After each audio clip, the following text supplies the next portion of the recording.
नमस्कार, स्वागत है आप सभी का YBN बिहार झारखंड में। मैं हूं आपके साथ मुदिता। आज हम बात करने जा रहे हैं बिहार की उस रिपोर्ट की जिसने सामाजिक और राजनीतिक हलकों में नई बहस छेड़ दी है। सवाल सीधा है, क्या अब गरीब सवर्णों को भी वही सुविधाएं मिलेंगी जो अब तक दलित और पिछड़े वर्गों को मिलती रही है? जमीन, शिक्षा, नौकरी और उम्र सीमा में छूट, ये सब शब्द अचानक बिहार की राजनीति के केंद्र में आ गए। पटना में हुई एक अहम बैठक के बाद बिहार सवर्ण आयोग ने राज्य सरकार को ऐसी सिफारिशें भेजी जो आने वाले समय में सामाजिक संतुलन और आरक्षण नीति पर गहरा असर डाल सकती है। आयोग के अध्यक्ष डॉक्टर महाचंद्र प्रसाद सिंह की अध्यक्षता में हुई समीक्षा बैठक में यह सामने आया कि सामान्य वर्ग के भीतर भी एक बड़ा तबका ऐसा है जो आर्थिक रूप से बेहद कमजोर स्थिति में जी रहा है।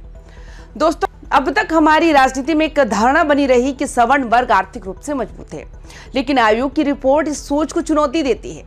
आंकड़े बताते हैं कि सवर्ण समाज की करीब 25% आबादी आर्थिक रूप से कमजोर श्रेणी में आती है और इनमें से लगभग आधे लोगों की मासिक आय 10,000 रुपए से भी कम है। सोचिए, एक परिवार अगर 10,000 रुपए महीने में अपना घर, बच्चों की पढ़ाई, इलाज और रोजमर्रा की जरूरतें पूरी करता है तो उसकी हालत क्या होगी।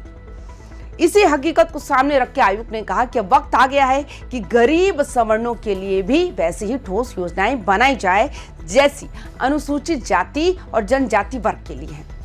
आयोग का मानना है कि अगर आर्थिक आधार पर किसी वर्ग की हालत खराब है तो उसे सिर्फ जाति के चश्मे से नहीं बल्कि इंसान की जरूरतें के चश्मे से देखना चाहिए। अब बात करते हैं जमीन की।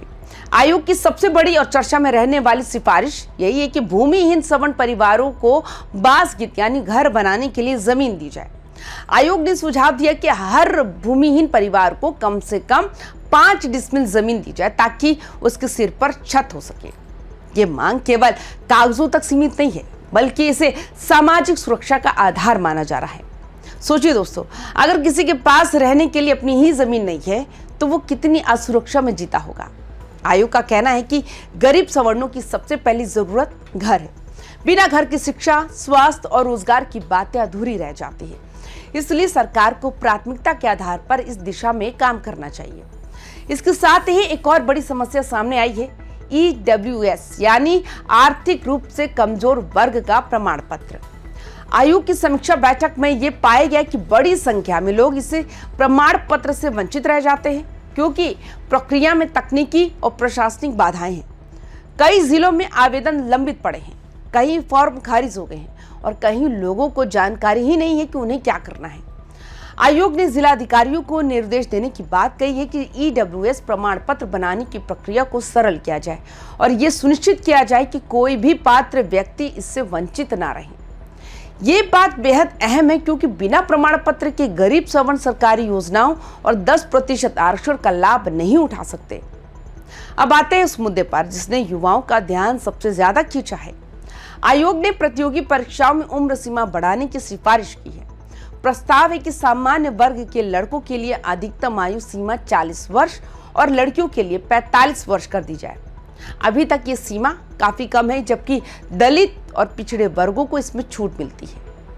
आयोग का तर्क है कि जब आर्थिक रूप से कमजोर सवर्ण युवाओं को वही संसाधन नहीं मिलते, वही कोचिंग नहीं मिलती और वही अवसर नहीं मिलते तो उनसे बराबरी की उम्मीद करना गलत है। इसलिए उम्र सीमा में छूट देकर उन्हें एक और बड़ा मौका दिया जाना चाहिए। ये सिफारिश अपने आप में बड़ा राजनीतिक संकेत देती है क्योंकि उम्र सीमा बढ़ाने का मतलब है कि लाखों युवाओं को फिर से सरकारी नौकरी की तैयारी का अवसर मिलेगा और ये सीधे तौर पर रोजगार नीति और प्रतियोगी परीक्षाओं की संरचना को प्रभावित करेगा। अब बात करते हैं शिक्षा की। आयोग ने सवर्ण छात्र छात्राओं के लिए मुफ्त कोचिंग और अलग छात्रावास की व्यवस्था करने की भी मांग की है। उद्देश्य साफ है कि आर्थिक तंगी किसी की प्रतिभा का रास्ता ना रोके। गांव और कस्बों में रहने वाले ऐसे हजारों बच्चे हैं जो केवल पैसे की कमी के कारण प्रतियोगी परीक्षाओं की तैयारी नहीं कर पाते। दोस्तों, यहाँ सवाल केवल सवर्ण बनाम दलित का नहीं है, सवाल है गरीब बनाम अफसर का। आयोग का कहना है कि अगर कोई बच्चा गरीब है तो उसे ये नहीं पूछा जाना चाहिए कि वो किस जाति से है, बल्कि ये पूछा जाना चाहिए कि उसे आगे बढ़ने का मौका कैसे दिया जाए।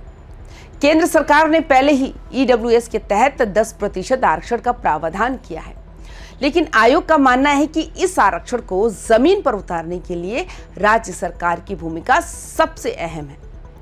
केवल नियम बना देने से कुछ नहीं होगा जब तक कि उसके साथ आवास, शिक्षा और रोजगार की ठोस योजनाएं ना जुड़ी हों। बैठक में आयोग के अन्य सदस्यों ने यह भी कहा कि सामाजिक संतुलन बनाए रखने के लिए यह जरूरी है कि गरीब सवर्णों को भी सम्मानजनक जीवन मिले।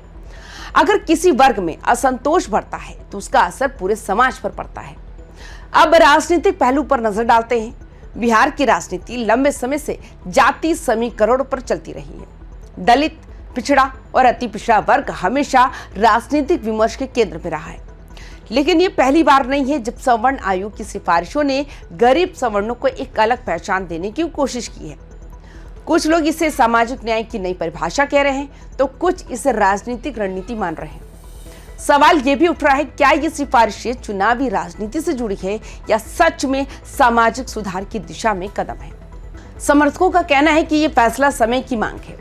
अगर दलित और पिछड़े वर्ग को ऐतिहासिक अन्याय के आधार पर सुविधाएं मिल सकती हैं, तो आर्थिक अन्याय के आधार पर गरीब सवर्णों को भी मदद मिलनी चाहिए। विरोधियों का कहना है कि इससे आरक्षण और सामाजिक न्याय की मूल भावना कमजोर हो सकती है। दोस्तों, ये बहस आसान नहीं है। एक तरफ गरीबी की सच्चाई है और दूसरी तरफ जातिगत इतिहास की जटिलता। लेकिन यह तय है कि बिहार सवर्ण आयोग की ये रिपोर्ट आने वाले दिनों में विधानसभा से लेकर सड़कों तक चर्चा का विषय बनेगी। अब कल्पना कीजिए, अगर सरकार इन सिफारिशों को लागू कर देती है, हजारों भूमिहीन परिवारों को जमीन मिलेगी, लाखों युवाओं को नौकरी की तैयारी के लिए अतिरिक्त समय मिलेगा और गरीब छात्रों को पढ़ाई का बेहतर अवसर मिलेगा। यह बदलाव केवल आंकड़ों में नहीं बल्कि लोगों की जिंदगी में दिखेगा। लेकिन साथ ही ये सवाल भी रहेगा, क्या सरकार के पास इतने संसाधन हैं? क्या प्रशासन इसे सही ढंग से लागू कर पाएगा और क्या समाज इसे स्वीकार करेगा? आज की तारीख में ये मुद्दा सिर्फ एक रिपोर्ट नहीं बल्कि एक नए सामाजिक विमर्श की शुरुआत है। ये विमर्श हमें ये सोचने पर मजबूर करता है, क्या अब सामाजिक न्याय की परिभाषा बदलनी चाहिए?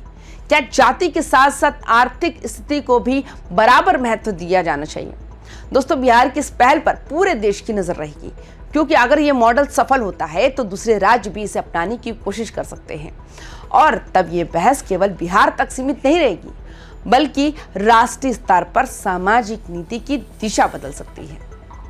वीडियो के अंत में एक सवाल छोड़ते हैं, क्या गरीब सवर्णों को दलितों जैसी सुविधाएं मिलनी चाहिए? क्या ये सामाजिक संतुलन की ओर कदम है या नई राजनीतिक रणनीति? आपकी राय क्या है? इस मुद्दे पर आपकी सोच हमारे लिए बेहद जरूरी है, क्योंकि यही सोच तय करेगी समाज किस दिशा में आगे बढ़ेगा। अगर आपको ये वीडियो जानकारीपूर्ण लगी हो तो इसे शेयर करें, चर्चा करें और अपनी राय जरूर दें, क्योंकि ये सिर्फ एक खबर नहीं है, ये आने वाले समय की तस्वीर है। नमस्कार।